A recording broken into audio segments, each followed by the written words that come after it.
Hi, everyone. Harry here to talk about Congress's slapdown of the District of Columbia. For the first time in 30 years, the Congress has voted to overturn local DC legislation. And it is quite the brouhaha in DC, where it just so happens I am as we speak. Okay.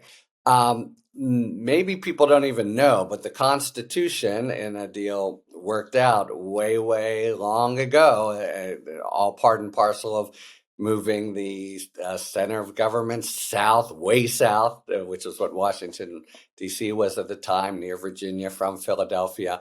Congress has the power to basically overturn any local D.C. legislation. So, DC, as I say, I'm right in the middle of it now. It sure feels like a city. It's got its own government and it's got its own issues and it's got its own groups and people, really wanting to practice democracy, have their representatives decide really important issues.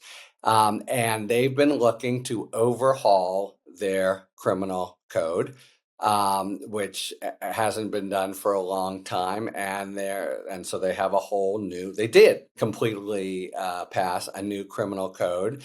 Like any new criminal code, it has, it increases the penalty, say, for murder, for, I think, assault on a police officer. It decreases for some things.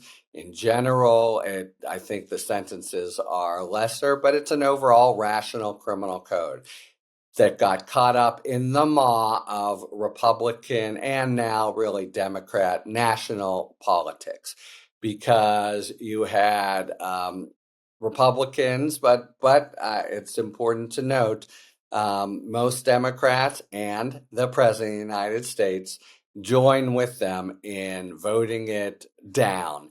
And the big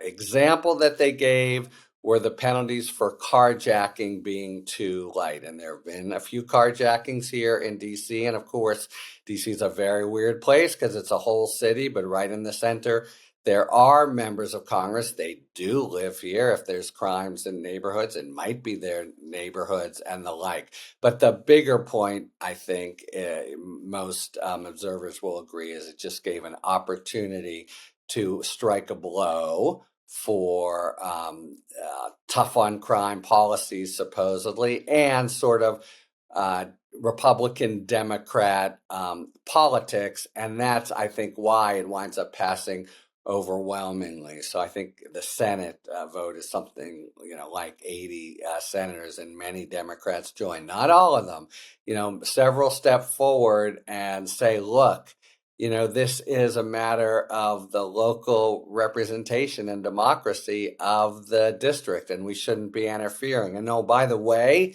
there are some 15 states, including deep red states, that have lesser penalties for carjacking than DC has, which is, and that's supposedly the whole basis for rejecting this effort.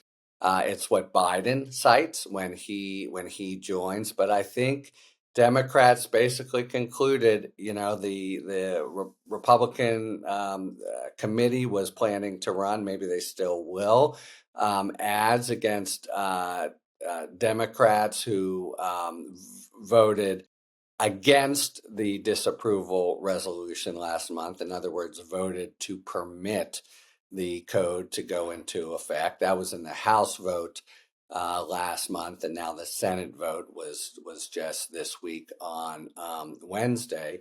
But people who really made the case, look, we shouldn't be trying to tell DC how to handle such a very basic kind of governmental function that really goes to the heart of representative democracy. If people don't like it, they'll vote the local representative, the people from DC, who the attorney general and the state and the district legislators who put this into account. They're the ones that they can turn out of office or argue with or whatever. So this is the classic legislation without representation for DC. They can't turn around and register their political opposition against the Republican senator of Tennessee or whatever. And there's an ironic touch to these politics, because there have been fledgling efforts for many years, and that actually they've become more vehement or loud in the wake of the whole debacle with Republican rule of late, to get DC have its own two senators, have full home rule and the like, and many Democrats have supported that.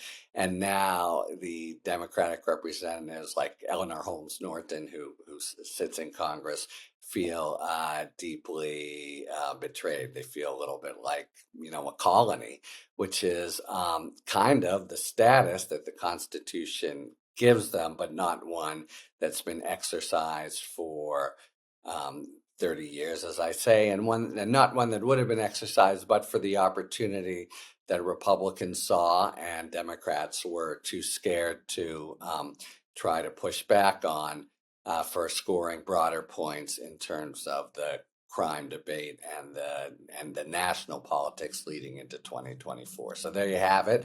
Not clear if they'll go back to the drawing board or knuckle under and have bigger penalties for carjacking and the like. But from where I sit this morning in the middle of the district, people are really miffed at having their what seems like such a basic function of democratic rule and deciding important things taken out of their hands.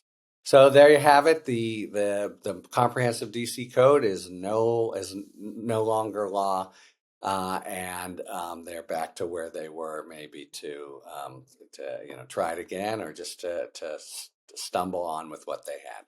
So that is probably the end of the story, but can't say for sure. In any event, if there's another chapter or anything in law and politics, we'll be here to tell you about it. Wanted to mention, by the way, the Patreon site on Talking Feds has some really good one-on-one interviews with experts. You might want to check that out. We're a totally independent operation, so if you like what we're doing and the spirit moves you, that's a really good way to support us and have access to some pretty good content as well. Anyway, that's the story on the DC criminal code, and for sure more is coming on all kinds of topics. Until then, talk to you later. Thanks for tuning in.